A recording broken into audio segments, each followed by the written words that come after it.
ஆண்டவராகிய இயேசு கிறிஸ்துவின் நாமத்தில் காலை வாழ்த்துக்கள்.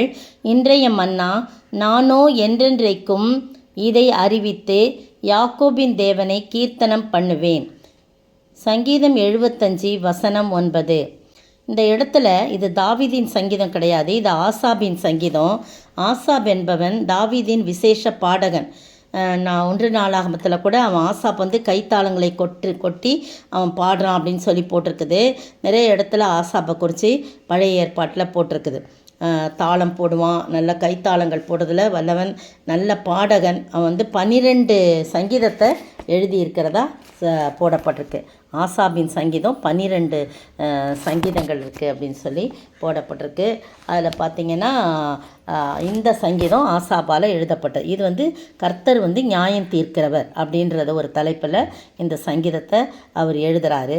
எழுதிட்டு பலவிதமான காரியங்களை பற்றி, துன்மார்க்கர், வீம்புக்காரர், இவங்களை பற்றியெல்லாம் சொல்லி அவங்க அதெல்லாம் சொல்லிவிட்டு, நானும் என்ன பண்ணுவேன் என்றென்றைக்கும் எதை அறிவித்தேன்னா, இந்த கர்த்தருடைய நியாய தீர்ப்பை குறித்து நான் அறிவிப்பேன்.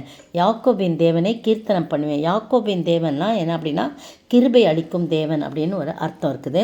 அதனால் யாக்கோபின் தேவனா யாக்கோபுக்கு கிருபை அளித்த தேவன், அந்த தேவனை நான் கீர்த்தனம் பண்ணுவேன். நான் எல்லார்கிட்டையும் ஆண்டவருடைய நியாய தீர்ப்பை பற்றி சொல்லுவேன். துன்மார்க்குடைய கொம்புகளை எல்லாம் வெட்டி போடுவேன், நீதிமானுடைய கொம்புகளோ உயர்த்தப்படும் என்று சொல்லப்பட்டிருக்குது. அப்படின்னா துன்மார்க்கருக்கும் நீதிமானுக்கும் வரக்கூடிய நியாய தீர்ப்பை பற்றி நான் சொல்லுவேன். துன்மார்க்குடைய கொம்புகளெல்லாம் கொம்பு அப்படின்னு சொல்லும்போது புகழ், ஆட்சி, அந்த ஆளுமை தன்மை இதெல்லாம் நான் என்ன பண்ணிவிடுவேன், வெட்டி போடுவேன். இந்த நீதிமானுடைய கொம்புகளோ உயர்த்தப்படும். இது கர்த்தர் சொன்ன வார்த்தையை இவன் சொல்லி என்ன பண்ணுறான், நானும் யாக்கோபின் தேவனை கீர்த்தனம் பண்ணுவேன், நான் இதையெல்லாம் மற்றவர்களுக்கு அறிவிப்பேன்னு சொல்லி. நீங்களும் நானும் இந்த சங்கீதத்திலேருந்து கற்றுக்கொள்ளக்கூடிய காரியம், ஆண்டவரை பற்றி நாம் மற்றவர்களுக்கு சொல்ல வேண்டும். இந்த வருங்காரியங்கள், அவருடைய நியாய தீர்ப்பை குறித்து, அவருடைய நியாய தீர்ப்பு எப்படியா இருக்கு, நம்ம யாரையும் நியாயம் தீர்க்கக்கூடாது. ஆண்டவருடைய நியாய தீர்ப்பை குறித்து நாம் என்ன பண்ணோம், மற்றவர்களுக்கு சொல்ல வேண்டும், அவர்களை எச்சரிக்க வேண்டும். இப்படிலாம் இருக்குது. ஆண்டவர் கிருபையுள்ள தேவன் தான், அவர் இரக்கமுள்ளவர், மனதுருக்கமுள்ளவர், எல்லாம் ரைட்டு. ஆனால் அதே சமயத்தில் அவர் நியாயாதிபதி, நியாயம் தீர்க்கிற நியாயாதிபதியாய் வருவார் என்று சொல்லி, அந்த நியாய தீர்ப்பு நாளிலே நாம் ஆண்டவருடைய சமூகத்திலே அவரோடு எடுத்துக்கொள்ளும்படியான ஒரு பாக்கியத்தை பெற வேண்டும் என்ற சத்தியத்தை நாம் சொல்வதற்கு கடமைப்பட்டிருக்கோம். இந்த ஆசாப் அதை தான் சொல்கிறான், நானும் என்றென்றைக்கும் இதை அறிவித்து யாக்கோபின் தேவனை கீர்த்தனம் பண்ணுவேன். மற்றவங்கெல்லாம் துன்மார்க்கர் எப்படி இருந்தாலும், வீம்புக்காரர் எப்படி இருந்தாலும், நான் அப்படி தான் இருப்பேன். பாருங்கள், கிழக்கிலும் மேற்கிலும் வனாந்தர திசைன்னு சொல்லும்போது தெற்கு திசையை அது குறிக்குது.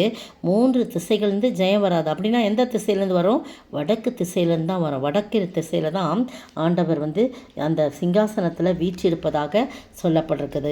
ஏசாயாவில் கூட அந்த சொல்லப்படும். ஏசாயா 14-13 வசனத்தில் பார்த்திங்கன்னா, அதில் ஆண்டவர் சிங்காசனத்தில் வீற்றிருக்கிற திசை வடக்கு திசை. அங்கேருந்து தான் நமக்கு ஜெயம் வரக்கூடியதாக இருக்குது. அதெல்லாம் அறிந்த ஆசாப் சொல்கிறான், நானும் யாக்கோபின் தேவனை கீர்த்தனம் பண்ணுவேன், என்றென்றைக்கும் அவருடைய நியாய தீர்ப்பை குறித்து நான் சொல்லுவேன் அப்படின்னு சொல்கிறார். நீங்களும் நானும் அவருடைய நியாய தீர்ப்பை குறித்தும், ஆண்டவருடைய ரட்சிப்பை குறித்தும், அவருடைய மரணத்தை குறித்தும், அவருடைய உயிர்த்தெழுதலை குறித்தும், அவர் நமக்காகப்பட்ட பாடுகளை குறித்தும் கண்டிப்பாய் மற்றவர்களுக்கு சொல்ல அழைக்கப்பட்டிருக்கும். ஒரு நாளில் இந்த ட்ராக்ஸ்லாம் எடுத்து வச்சுட்டு உட்காந்துருப்பேன். ஆண்டவரே, இன்றைக்கு நான் யாருக்கு கொடுக்கணும், இன்றைக்காருன்னா யாராவது ஒருத்தர் வருவாங்க, கட்டாயம் கொண்டு போய் வரும்போதே அவங்க ஒரு போஸ்ட்டோ ஏதோ ஒன்று வருதுன்னு வச்சுங்களேன், கையில் எடுத்துகிட்டு போய் அவங்கக்கிட்டேருந்து அதை பெற்றுக்கொண்டு இதை கொடுத்து, இதை படித்து பாருங்கள், வாழ்க்கைக்கு பிரயோஜனமாக இருக்கும் அப்படின்னு சொல்லுவேன். அது மாதிரி ஏதோ ஒரு வழியில் என்னமோ ஒன்று அந்த அம்மா கொடுத்தாங்களோ, அன்றைக்கே படிக்கலைனாலும் நம்ம ஜெபிச்சுக்கணும், ஆண்டவரே இந்த வசனம் அவங்களோட பேசணும். ஏதோ ஒரு நேரத்தில் இந்த அம்மா ஒன்று கொடுத்தாங்களே அப்படின்னு சொல்லி படிக்க தோணும். அப்போ ஆண்டவர் பேச ஆரம்பிப்பார். உடனே சில பேர் படிப்பாங்க. அதனால் நம்ம எதுவுமே நம்ம நினைக்கக்கூடாது. எப்போவுமே நம்ம ஆண்டவரை பற்றி அறிவிக்கிறவர்களாய் காணப்படணும். அதற்கு நம்ம அர்ப்பணிக்கணும், அதற்கு நம்ம ஆயத்தப்படுத்தணும். காலையிலேருந்தே அதுக்கு ஆயத்தப்படுத்தி, இன்றைக்கு யாருக்காவது ஒருவருக்கு சுவிசேஷம் சொல்ல வேண்டும். உட்கார வச்சு சொல்கிறது அது ஒரு விதமான முறை. நம்ம இப்படி டக்குன்னு சொல்லணுன்னா இந்த மாதிரி காரியம் அவசரமாக அவங்க வேலைக்கு போவாங்க, நம்ம போய் அந்த நேரத்தில் உட்கார வச்சாலும் அதெல்லாம் சரியாக வராது. அதனால் இப்படிப்பட்ட ஏதாவது ஒரு வழியில் செஞ்சுட்டு நம்ம அவங்கள அவங்களுக்காக ஜெபிக்கணும். எனவே பிரியமானவர்களே, நீங்களும் நானும் சும்மா இருப்பதற்கு இது காலமல்ல. ஆசாப் சொன்னது போல நானும் என்றென்றைக்கும் இதை அறிவிப்பேன் என்று சொல்லி அவருடைய நாமத்தை மகிமைப்படுத்தி கீர்த்தனம் பண்ண ஆண்டவர் தாமே கிருபை செய்வாராக. ஆமீன்.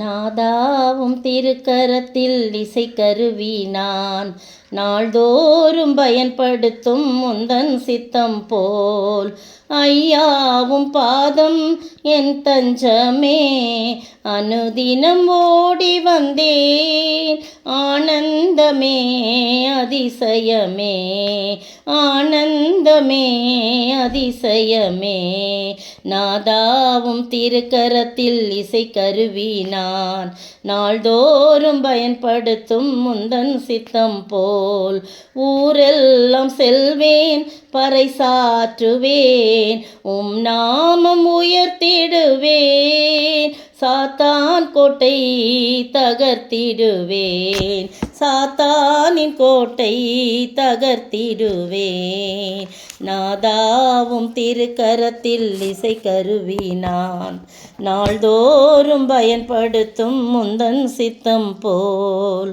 சோத்திரிக்கிற ஆண்டவரே, துதிக்கிற ராஜா, நாள்தோறும் பயன்படுத்துங்க ஆண்டவரே.